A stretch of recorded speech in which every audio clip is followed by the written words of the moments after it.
grow your knowledge and then speak confidently. Because people are harsh on social media and they know. You either know your shit or you don't.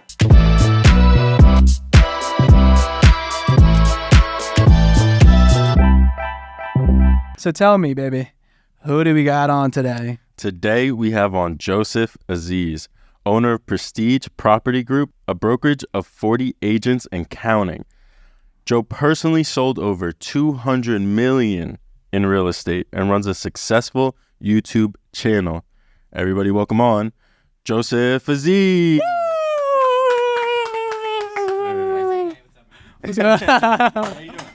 We got things falling. Yo's coming on. Where's the camera? It's right there. Your Camera. So it's head on. Camera. Nice. Yeah, so this one's head on. That's the main shot, and then that's our camera right there. This is the first podcast I've ever been on. Really? Yeah, never been on a podcast. Wow. I did something while driving one time. It was super weird. I don't know if it was just audio, but somebody called me out the blue. And they're like, "I'm doing a podcast right now." This is like a called in radio guest. Getting calls. I'm like ending the calls. I'm like, this is so crazy. I almost crashed my car. Oh, that's crazy. Did that ever come out? No, You're like, I have no idea. it was probably somebody. I gave them my social. It was weird. Yeah. Damn. So for the people who don't really know you all too well, can you give them a little insight on Prestige Property Group and everything on your end? I've been a realtor for 8 years. I decided right around COVID time to open up my own brokerage. I used to work for a company that I will not name, but they basically fired me once they heard I was trying to open up my own brokerage. Yeah. And at the time, I was looking at office spaces, and I guess they found out, and they were like, "Oh, we have to let you go," because they were worried about like trying to recruit. Mm-hmm. So I said, "No problem, but I need like 2 weeks because I have like 12 under contract. I have like listings, like there's I can't just up and leave. I have a functioning business." And they were like, "Okay, you got 2 weeks." And I think that pushed me to sign a lease sooner than I needed to or could have. But it ended up being something that was very fruitful. And it's funny because like 3 or 4 realtors from that office immediately joined. Right. I actually had one of my good friends, Ahmad. He was a realtor there, and he's like, "Oh, you're opening up, you're doing your own thing?" I'm like, "Yeah." He goes, "All right, cool." He like unplugged his computer. And let's go. So he was the first realtor at Prestige, and then it's been amazing since then. I have 41 right now. Damn. Yeah. And what's that initial like push to get you to start your own brokerage? I think it was just like the inability to market and advertise and do what you want as a brokerage. And just like there's a lot of fees with other companies that a lot of agents don't realize. And I don't know, I just feel like there's not really any guidance. I feel like everybody that's guiding you in these big companies, they've been out of touch for years. So they haven't really, like you go to pick any real estate brokerage and pick the office manager, and they haven't sold a house in like 5 years. Like, so it's like, how can you guide me or how can you be my resource? Mm-hmm. And then if you did want somebody who's active in real estate, you're giving them 25, 50% on top of the split for the office. Mm-hmm. So like I wanted to kind of create an office where there was an environment where you have a question. If there's an issue with a transaction, you're either picking up the phone and calling me or my partner, Rich. Yeah, I mean, you guys have some of the dopest office space. Yeah, thank you. Yeah, we have a really cool space. Montclair, right? Yeah, Montclair. Downtown Montclair, we have a 2,000 square foot office. It's 2 floors. I got a COVID deal, which is nice. That I pay like $5,500. That office now is like $10,000. Yeah, so that's like crazy. I made sure I signed a 10-year lease. So how did you build a team so quickly? So I don't have a team. I'm very anti-team, honestly. Yeah. A lot of I don't know if I should say this. I feel like a lot of teams are can I say the word bullshit? Oh yeah, you can go for it. I can say whatever. Yeah, just let it rip.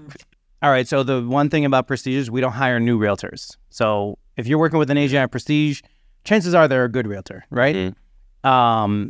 I could have 150 realtors right now, but I chose not to do that because I didn't want to have a bunch of uneducated people in the real estate business that have no idea what they're doing, bringing down the realtors that are actually successful and know what they're doing. So I made that a point to not hire new realtors, which is like very important. I'm very anti-team. I personally don't think a team dynamic makes sense because say you're a seller of a house, right? And you hire a team, right?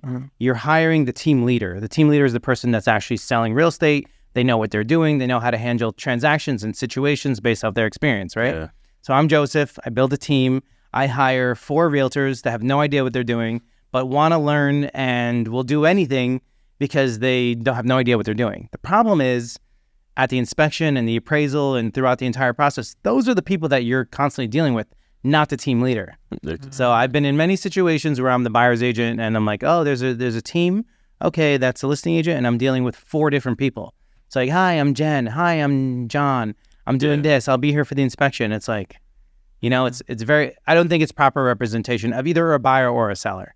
I think I'm going to get a lot of heat for saying I don't like teams, but I honestly don't give a shit. So I'm a solo agent. I do about 40 million on average, give or take a year consistently. I think that's a great number for a realtor to be successful. I think you can do anywhere between 20 million to 100 million without being on a team all by yourself with like an assistant and a virtual assistant. So, and what would you say to like new agents that they're learning and want to work for Prestige? And like, at what level are you like, all right, cool, they passed the level? I get hit up all the time by new agents, and I always tell them like, hey, go join like Keller Williams. Go join a team. Yeah. Pretend like you're gonna like be on that team for life, and say, yeah, I want to learn, I want to grow with the team, and then suck that information for 6 months. Do everything and anything you can to just learn buyer side, seller side, how to handle transaction, what lead paint is, what a seller's disclosure is, and just learn, and then just run and go on your own. Because at the end of the day, real estate is not about a team or an office. It's about yourself. People aren't hiring all of EXP to sell their house. They're hiring you. They're hiring me. I'm the one picking up the phone call and doing all the things. They're hiring my experience. So I would say just learn as much as you can on a team in an office. Give up your money, give up your split, let them take 50% of your commission. Nothing matters for the first 6 months. Learn, and then go out on your own and put in the work, and hopefully you're successful. Otherwise, you're just going to go back to what you were doing before. Yeah. And do you feel like that struggle, like it has to like save you like time and mental energy, knowing like, all right, I don't have to train anybody? Yeah, for sure. I mean, I do spend a lot of time and mental energy fine tuning and teaching the realtors that do join. Yeah. So like there's plenty of realtors that join Prestige that are doing like 2 million and are kind of like figuring out, but they're smart enough to know like, hey, I can't be on a team anymore. I need to kind of go do my own thing and build my own brand. That's why they join. And those are the realtors I'm like, all right, this is what you're going to do. Yeah. These are the tools I'm going to give you because I have money. Yeah. I could pay for it. You can't afford to pay for it, but I'm going to pay for it to help you grow. Because if you grow, I grow. So that's the whole basis of our office. Do you feel like there's like a general like thing that normally keeps an agent from like passing a certain level? It depends on the agent, honestly.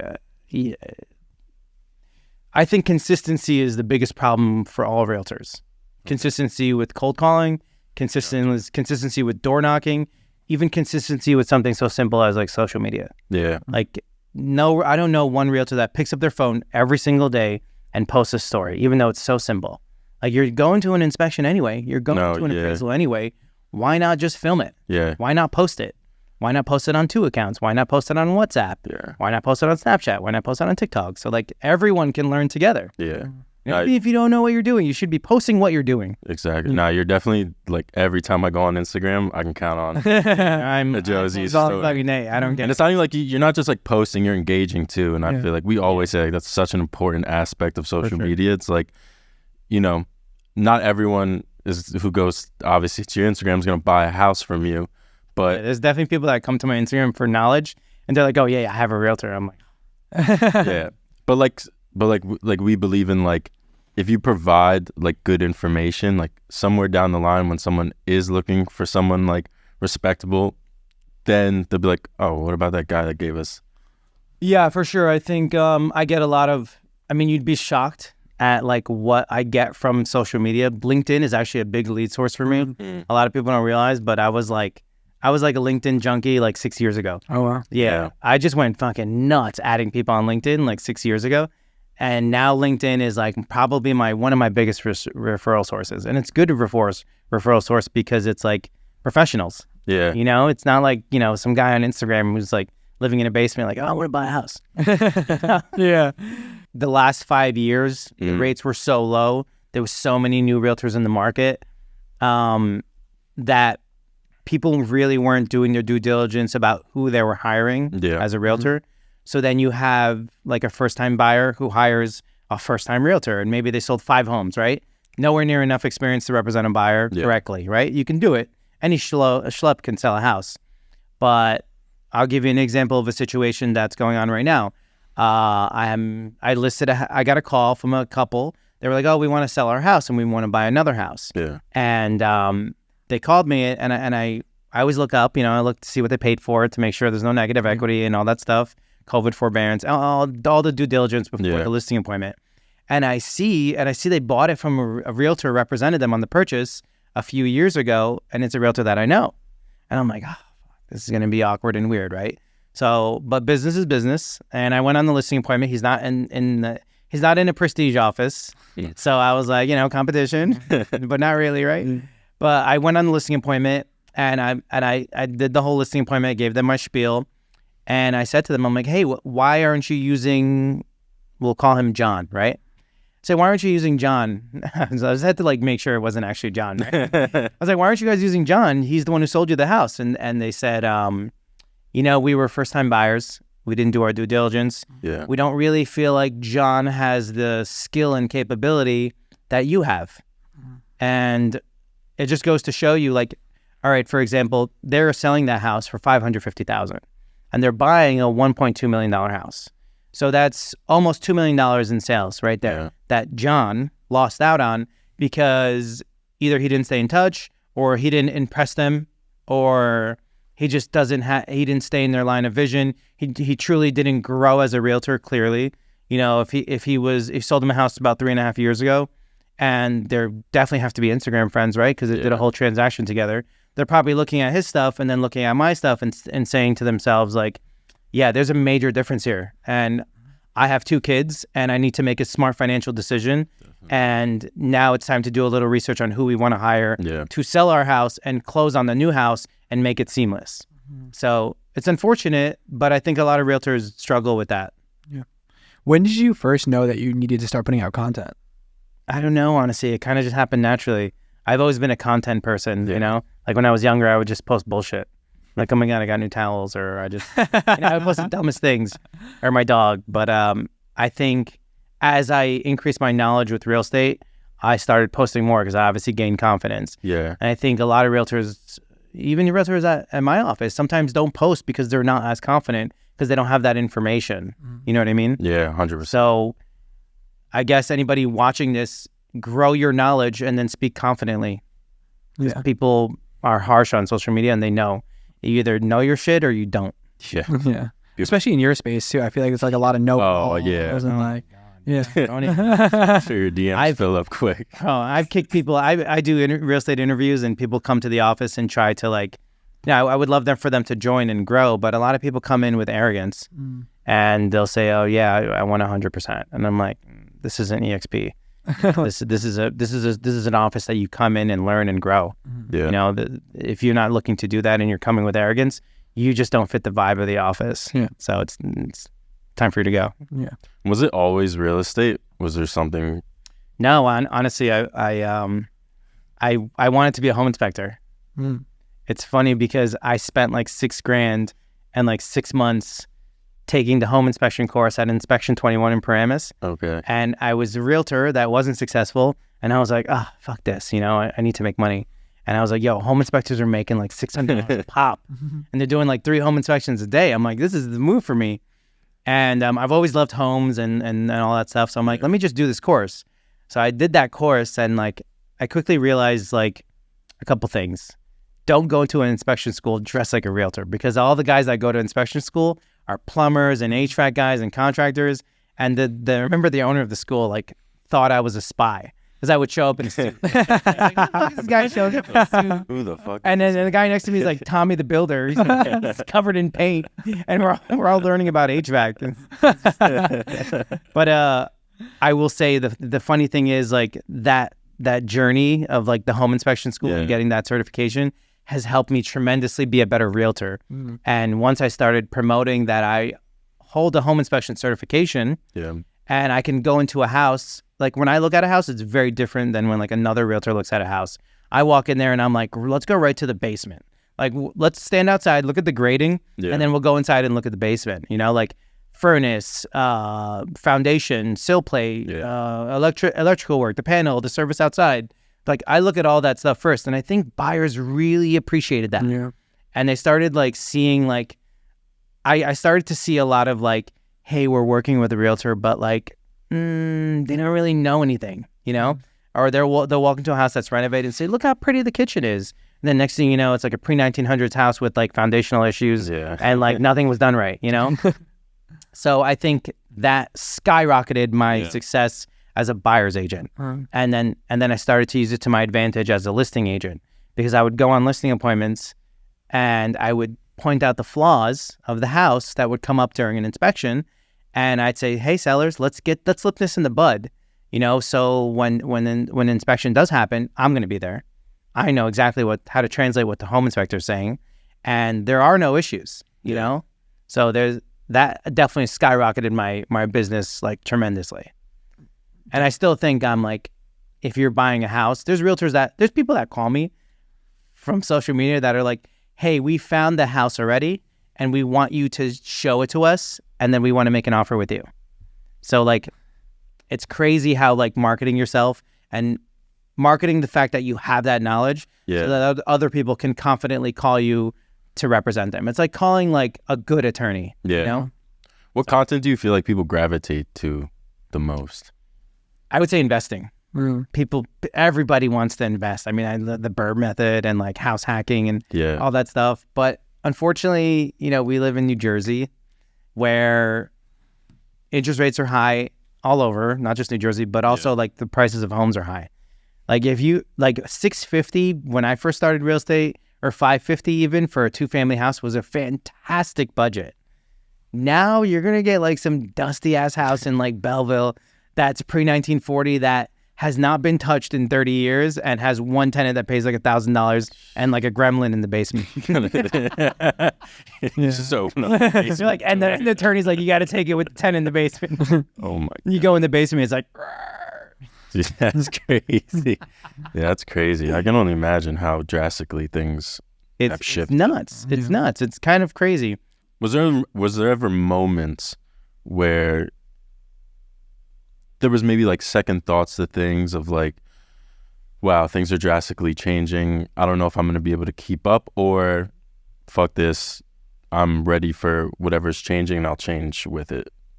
Adaptability. You definitely have to adapt as a realtor for sure. And you definitely have to adapt with buyers and sellers. Like when the market changes, you got to be able to smell it, you know?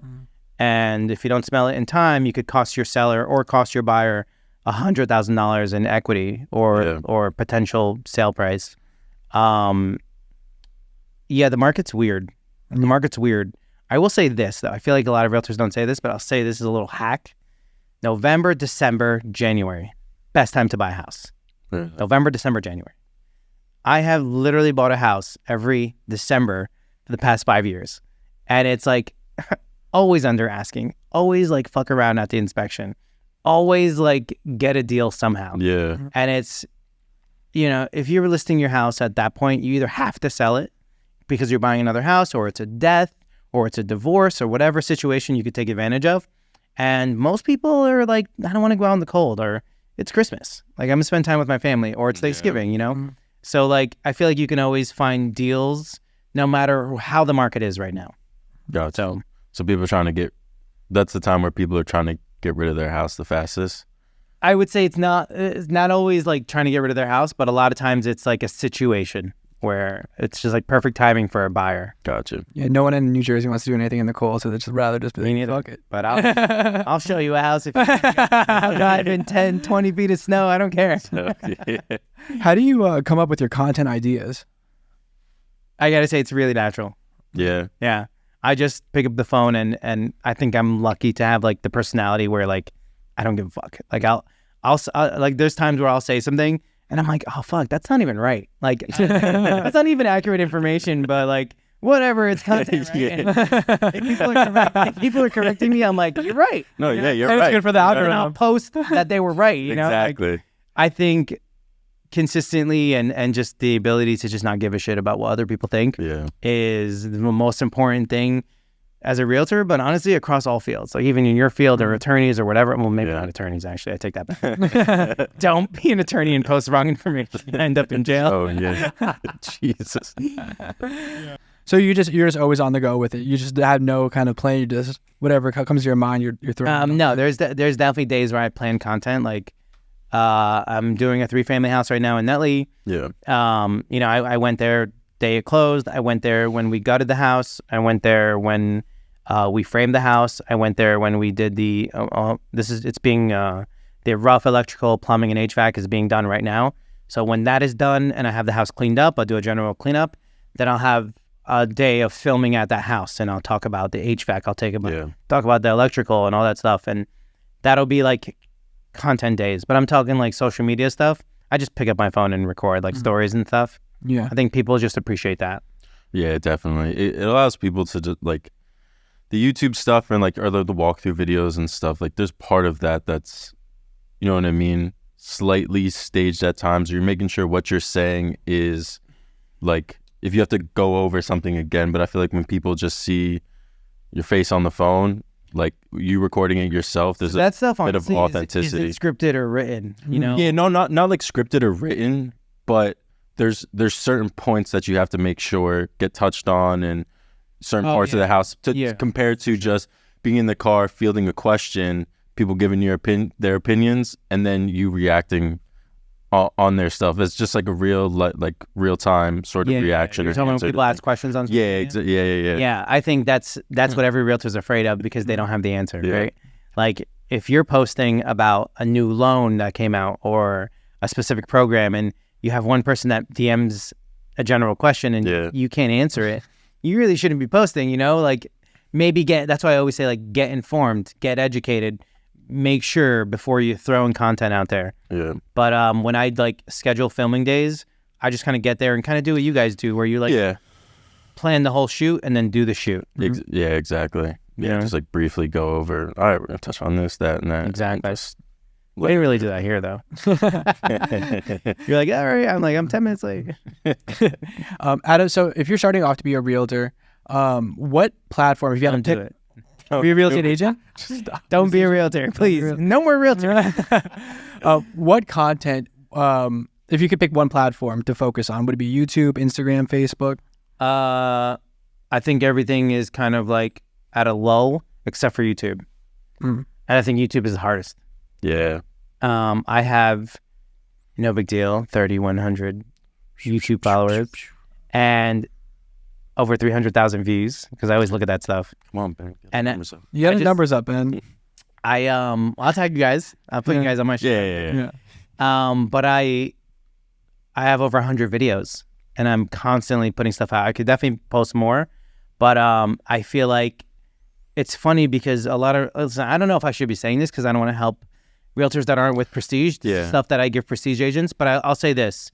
If you're a realtor watching this and you're not on YouTube, I will tell you situations where YouTube has brought me over $100,000 in commission, because YouTube is funny. If you post a video, right, and you just put like New Jersey real estate in the caption or whatever, you'll come up in Google organically just because of that video, and then they'll watch all of your videos, right, if the videos are good. And then if a buyer goes on Google and types in New Jersey Realtor, I have had situations where buyers screenshot the email that they get from YouTube saying, we noticed you Googled New Jersey Realtor. Here's a YouTube channel you should follow. Oh, wow. And I didn't even know that. I didn't even know that. Yeah, I'm not paying anything for that. Yeah, suggested videos. Yeah. Suggested, but emailed to the... Oh, wow. Direct. Yeah, so I'm like, oh, this is crazy. This is fantastic. So I think if you're banging out quality, educated content, it's definitely something everybody should be doing in every field. Are you doing like the shorts as well? I try to do as many shorts as I can. I always if you guys cut this video up and make a ton of reels, I'll post that reel as a short. Yeah. So that reel gets seen on a short and Instagram story and Instagram reel, and like, where else can you put it? WhatsApp. WhatsApp is another one. Yeah. I'm just giving away all the fucking right? WhatsApp is great. I actually met a builder recently from WhatsApp. He was saved in my contacts somehow, or I was saved in his contacts. I think what happened was he saw my sign somewhere, and then he saved my number and then never called me. And then I showed up in his WhatsApp because I post on WhatsApp stories because I'm a crackhead. So I post everywhere. And he called me up. He's like, I've been following your WhatsApp content for years. I'm like, what? And then I look at WhatsApp and I'm like, I have 40 views on my story. And I look and he's one of them. I'm like, oh, wow. You never know who's watching. You never know who's watching. Anyway, he gave me like 4 listings, brand new construction, like 800,000, 750,000, like crazy stuff. Damn. From WhatsApp. And to get away from the content real quick, just a question. When a house needs to be like gutted out, when's that decision, like how's that decision made? And is there a time where you're like, this is just too much for me to take on? In regards to what? It depends on who I'm representing. Like if I have a first-time buyer, they definitely shouldn't be buying a house that needs to be gutted. But if I have like a flipper who needs to gut the house, yeah, I need to like be informed before I even send them the house. You know what I mean? Gotcha. Here's an opportunity for you to buy this house and gut it, and this is what it's worth when you're done. Like real numbers, not like wholesale numbers where like wholesalers are like 300, put 20,000 into it, it's worth 600. It's like that's not true. Yeah. You should be buying it for 150 and it's 200 grand and it's worth 500 when you're done. You know. So there's a lot of misinformation out there. It all depends on who I'm representing. Yeah. You know, I talk to everybody differently. You have to know your audience, just like you guys. Definitely. That's such like a key, like knowing your audience. Yeah. Not everybody. Listen, I've made that mistake. Like when I first started, because I don't care if I buy a property, I gut it to the beams. Any property I buy, because I'm like nuts. You know, it's not really the smartest thing to do. Yeah. However, it's the most headache-free thing to do. Like anything I've ever purchased, I've gutted, redone completely so that I don't have to touch it for 50 years. And I never get calls about blocked lines or gas leaks or water leaks. I never get those calls, thank God. And knock on some wood, actually. Yeah. And it's because that's how I run my stuff. Sometimes when I'm showing homes and I'll see like opportunity of like the kitchen and living room and I could take down the wall, I'm just like, yeah, just knock down this beam and you guys will be fine. And then the buyers are like, I'm like, oh shit, you know, maybe let me just bring it down a notch. Easy there, chat. Doing too much right now. But yeah, definitely know your audience and who you're talking to, and everybody's capabilities are different. For sure. So now, like going forward with your content, I know like you've talked about a podcast. How's I've been talking about a podcast for a long time. Honestly, this is my first podcast I've ever been on, so I came on here to like feel it out, see what's up, you know. What'd you think of it so far? I might steal a mic on the way.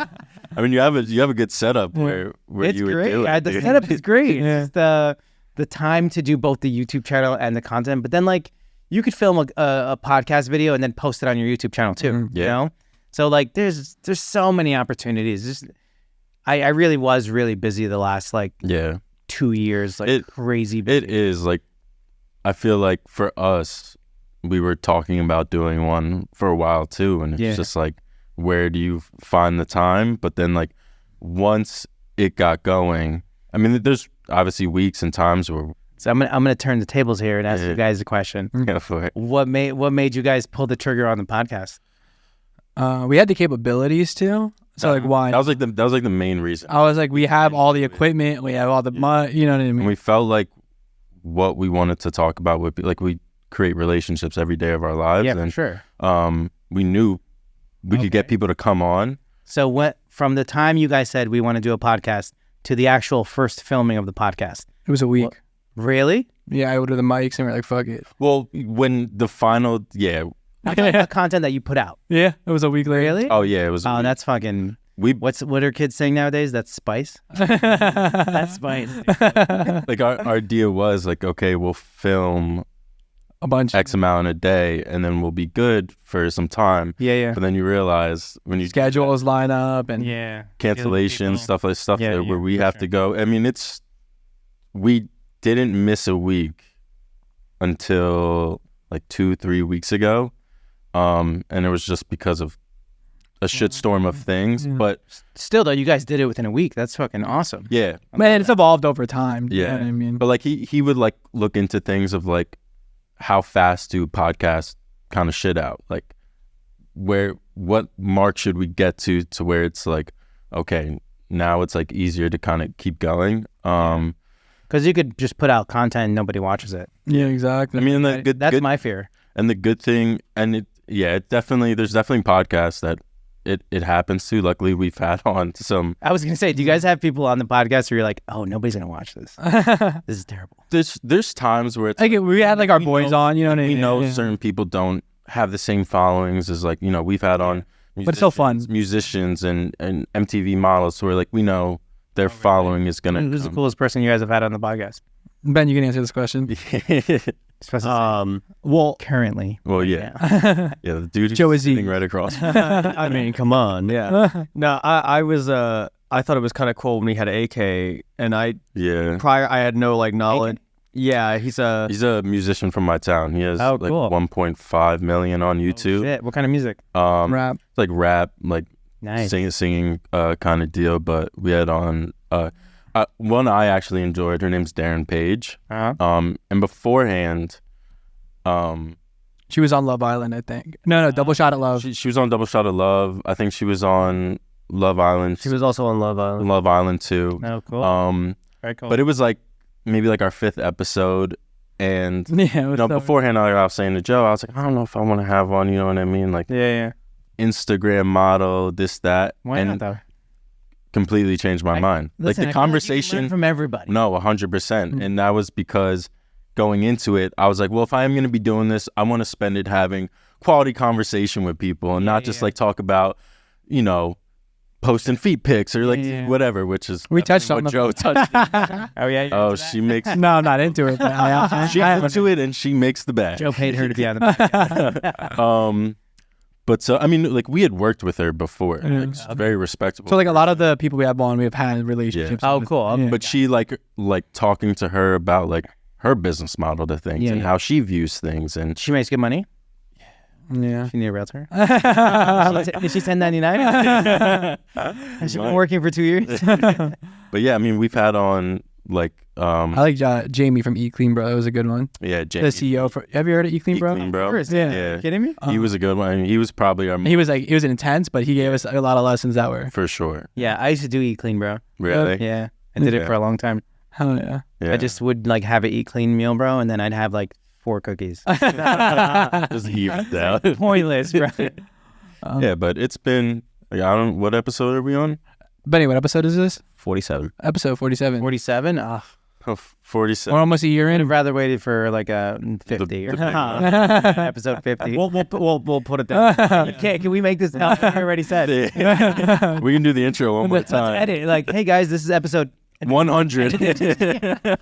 I think we hop into rapid fire. Rapid fire. So we do a segment on our show. We just rapid fire questions. Oh, Yeah. 1, 2, 3. Favorite sneaker. favorite sneaker?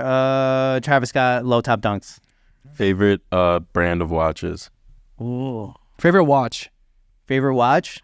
Oh, I feel like that's also tough because you probably have so many. I have a lot of watches. I collect watches. That's a worse question to ask me. I would say I just bought a 50th anniversary Royal Oak AP with a green face. Super hard to find. Sounds I beautiful. traded like a shitty watch for it. Watches of Georgia or something. They did an online trade. It was cool. Okay. But a Rolex Hulk is also was my first real nice watch. I paid off all my student loans, and I'm like, ooh, it's time to get a nice watch.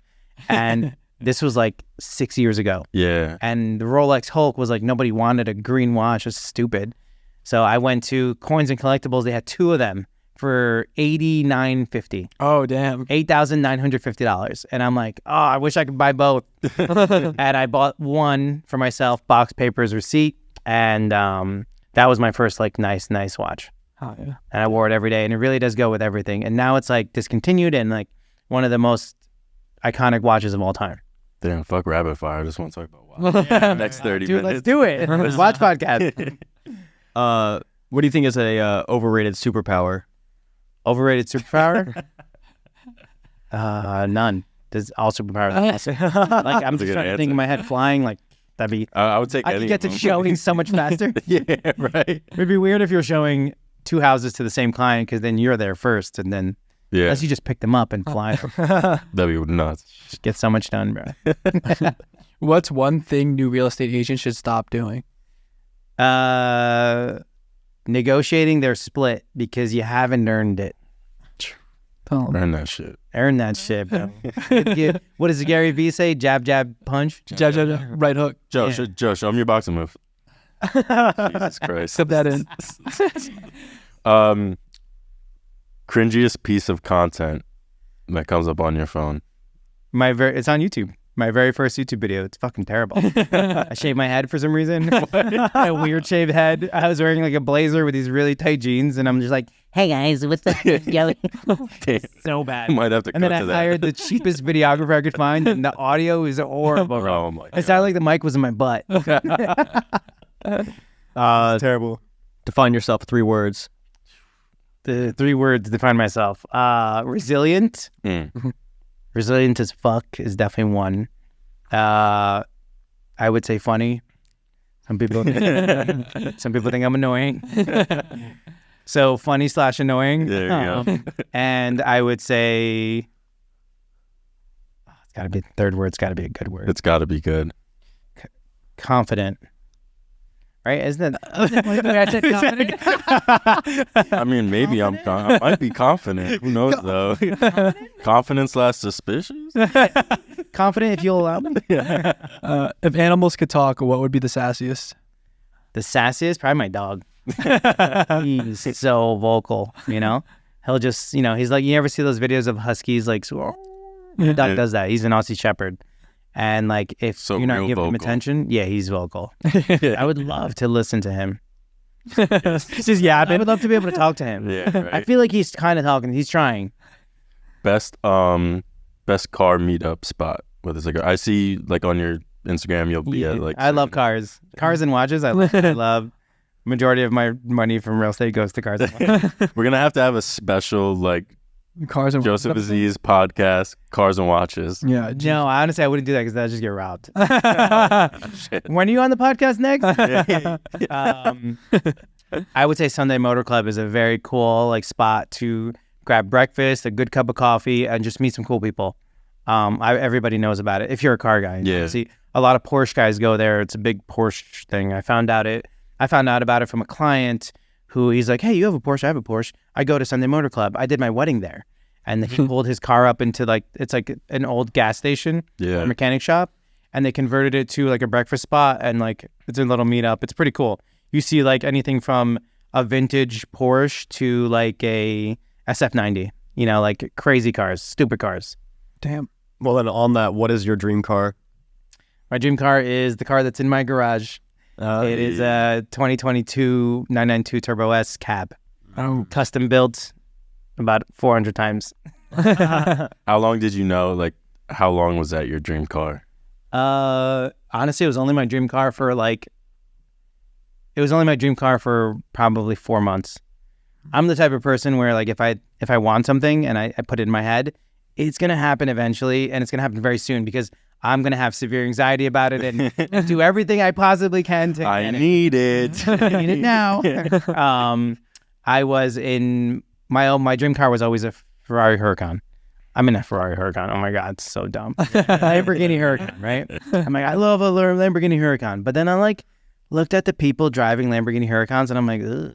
I don't want, there's like no class in that. No offense to Lamborghini Huracan Yeah, people. we love it. I love Lamborghini Huracans. It's, beautiful.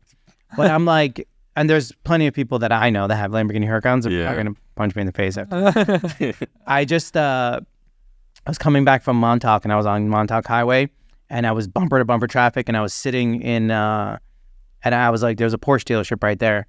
So I pulled in and I'm like, let me just, I'm sitting in traffic anyway. And in the showroom was like a 2019 white on red Turbo S. And I'm like, oh, that's gorgeous. And it doesn't look fast. It doesn't really look like a fast car. So then I was like, I'll do one of those. I'll take one of those, And the guy was like, yeah, no, that's not how this works. And he's like, I do have one allocation. If you give me $1,000, I can put you on the wait list. And I was like, yeah, sure. I put it on my Amex. I'm like, here's $1,000 charge, whatever. And like 6 months later, he's like, hey, you can order your Turbo S now. And I was like, okay, let me look into this. And look, the car starts at $270. I'm like, oh my God. Let's do it. And I think I must have built that car over 100 times. There's so many specifications you could do, and I'm just like, I said to myself, like, if I'm gonna buy this, I'm gonna make sure it's covered by rental income, my rental properties, which covers tenfold, and I want to make sure I build it the way I want, so that I never sell it. You know, like I've been in situations where I've sold watches, and I'm like, oh, I regret selling that. You know? Yeah. And I'm like, I'm gonna buy this car. It's gonna be my actual dream car, and I'm gonna build it exactly the way I want it. To like, you can specify the color panels, the stitching, like every little thing about that car you could pick. And I think I overbuilt it, but it's fucking perfect. Fuck And it. it's a car, like I've gotten clients from it. I've gotten builders to work with me. I've gotten people to work with me because I'm like who is this guy? Yeah. Who is this guy in Jordans selling real estate, and he's driving this car that the top 3% of the general population can afford? Yeah. So like, there's got to be some kind of no fluff here. You know, there's this guy's got to be either good at his job or he's full of shit, or this is like this is not his car. So I did it for me, but it has helped grow my business for sure. Was there times where like these fancier things seemed unattainable? Yeah, for sure. There's definitely you see somebody with like a Rolex, you're like, oh my God, he spent 10 grand on a watch. That's crazy. I would never do that. And then like you start to like make decent money and you're like, oh, I could do that. And then like it becomes a spiral effect of like, oh, I could do that. And then that becomes your mentality of like, oh, I can do that. I can afford that. I can do that. I'll make it work. You know what I mean? And I think it's good to have that, but also have a balance of like, oh, this is like, I'm going to have all these nice things, but I also want to make sure I'm good for like having a family in the future and doing all these things to prepare myself to have children and a marriage and afford a wedding and all that stuff. So like, I think I see it a lot where a lot of people have like a Rolex, but they have nothing in the bank. They don't own any real estate, like, or they have a super nice car, but they don't own any real estate. They have nothing to their name. And it's just like, all they care about is the material things.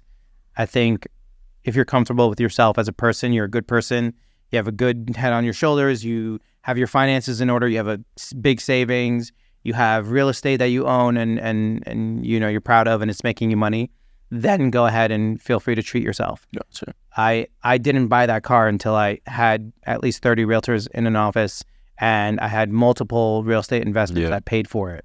You know what I mean? I would never like, car payment is $4,000 a month, I need to make $6,000 a month. Like, that's not how I think. Like, the car payment is, I'll be honest with you guys, the car payment is $3,000 a month and I put down $150,000. So like, that's a big nut to swallow. That's a big. Oh, cut that. Cut that the word nut and replace it with pill. we say cut that. Ben here's clip that. And it's a big pill to swallow, but the more confident you are in what you've done and what you've built, you'll have no problem with it. Yeah. What was like a bigger like I'm here moment?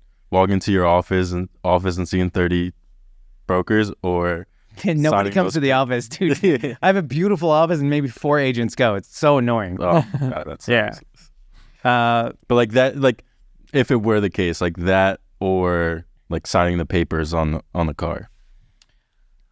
Nah. I think the biggest moment was like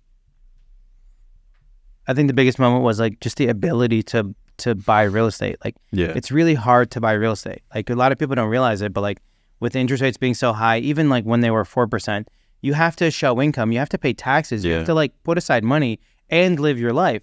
Like, you have to make so many sacrifices to buy real estate. Yeah. But I was like, I'm ready to make those sacrifices 10 years ago.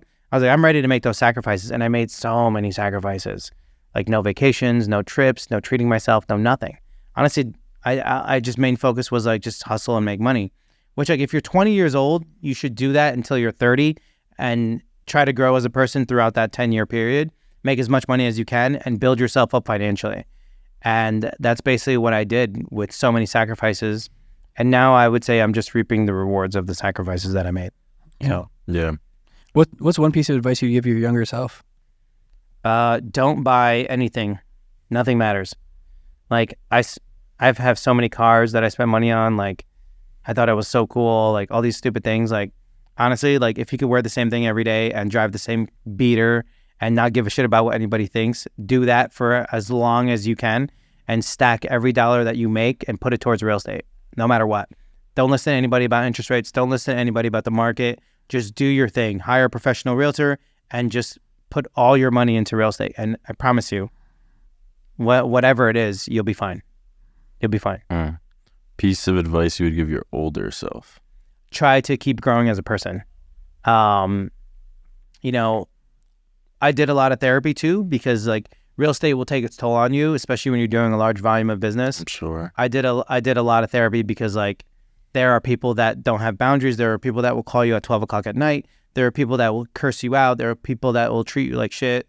There's people that will, you know, bring you down. It's just part of the business. Yeah. You'll do a lot of work for nothing. You'll go on listing appointments that you won't get, and you'll lose it to a realtor that's like nowhere near the level as you. Yeah. Because they're a cousin or whatever the case may be. The business is brutal, and therapy definitely helped me a lot with that, and it also helped me grow as a person. And definitely focus on surrounding yourself with people that are going to do the same. Like, bring you up as a person, motivate you. Yeah. If you're hanging out with people that are okay being simple and have no desire to move forward, get the fuck away from those people. Because you're going to end up in the same boat. Yeah. You need to surround yourself with people that are like, yeah, we're here, but this is where we need to be. And once they get there, we need to be here. Yeah. Now, you know? Yeah, I remember growing up, like, you know, when I started making a transition into, you know, making more money, being more successful in this field, you know, the more my mind started to expand it and see more opportunities and wanting to grow, I noticed there were some friends that would try to bring you back down because it's like, for sure. Because like to them, it's like, well, this person who I knew is changing and I'm not changing. Yeah. So I'm not really a big fan. Yeah, if they're uncomfortable and their insecurities are coming out verbally. For those like you mentioned, like you can get a call at 12 o'clock at night, someone could ream you out or whatever. Like, do you have tools in place to like bring yourself back down from maybe like feeling anxious after a crazy call, or like even if it's like midday, because you got to kind of go on to the next thing. For sure. I think you're talking about in therapy, they call it a bridge, right? So like you're in a place where everybody has a wounded self, right? And when you're in your wounded self, you don't really make the best decisions, whether it's overeating or saying I'm not going to go to the gym or whatever it is. And a bridge is what's an action or something that you say to yourself that will bring you back to your loving self. And you can make better decisions from like a loving self. So like there's plenty of times where like something will happen. I'm like, oh, fuck. And then I'll just be like, let's go to Shake Shack, you know?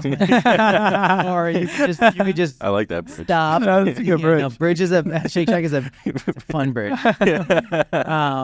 But you definitely have to make decisions from like your loving self versus your wounded self. And I'm like, I don't want to get all like motivational and inspirational and all that, because that's not what I'm trying to do. I would just say like everybody needs therapy, right? But try to find your bridge, whatever it is. Yeah. It could be God, it could be making a prayer, it could be anything. Yeah. Definitely find a bridge that puts you in a better place so that you can make a better decision. Yeah, no, I think that's like perfect, like well said. I feel like that's like a big thing I see at times. It's like something bad happens and people don't know how to kind of just law of attraction, right? Go on like to the if something bad happens to you, like have you guys ever like starting your day and like you spill your coffee and you're like fuck, and then like 3 other bad things will happen. You're like fuck, is it times the 3. day? And then you're like having a shitty day. Like I now, whenever something bad happens, like I got a call the other day. The realtor was like, yeah, they just don't want the house anymore. And like my seller, the wife is sick, and like the house sale means so much. Yeah. And I'm just like, fuck.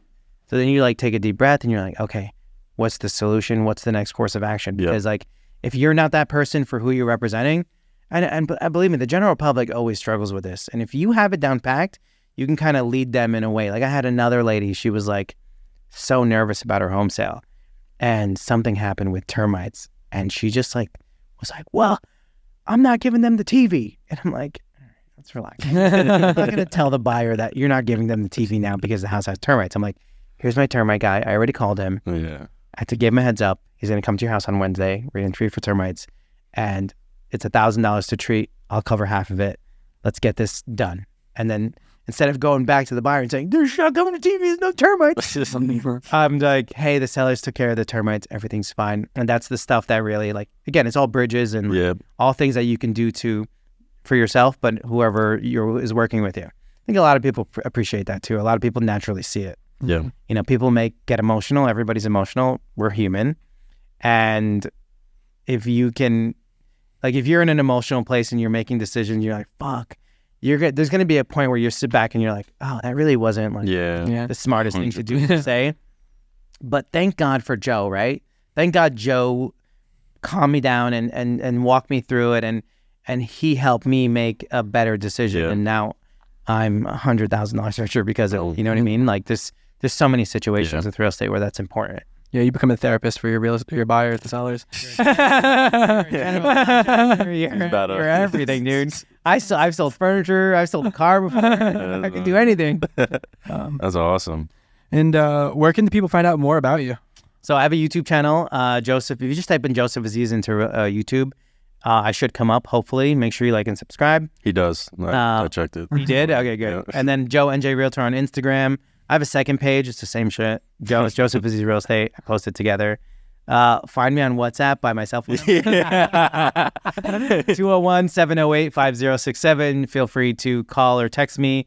I'm pretty fucking responsive. I have no unread messages, no unread emails. I clear out both every single morning and night. God damn. Yeah. And people who close with you get an espresso maker? An espresso? Yeah. So, not a free. That's a That was hilarious. That's funny that actually that was like a couple of years ago. I was the first one who did it. A lot of people copy me right now. Yeah. I'm humbled, but you know who you are and stop. Do something else. I said to myself, what's a good closing gift that I can give to people that they're going to use every single day? And I give them an espresso machine with the frother. Oh, right? A lot of people give the cheaper one. I'm like, nah, I give the one that comes with the frother. So don't fuck around. I stick around it too. So every morning I'm me, baby. Part of your morning, baby. That's awesome. That's awesome. And any quote or anything to leave the people off with? I will say, like, if you need a house, call Joseph Aziz. Boom. Go Aziz, everybody. You guys know what I mean. Yes, sir.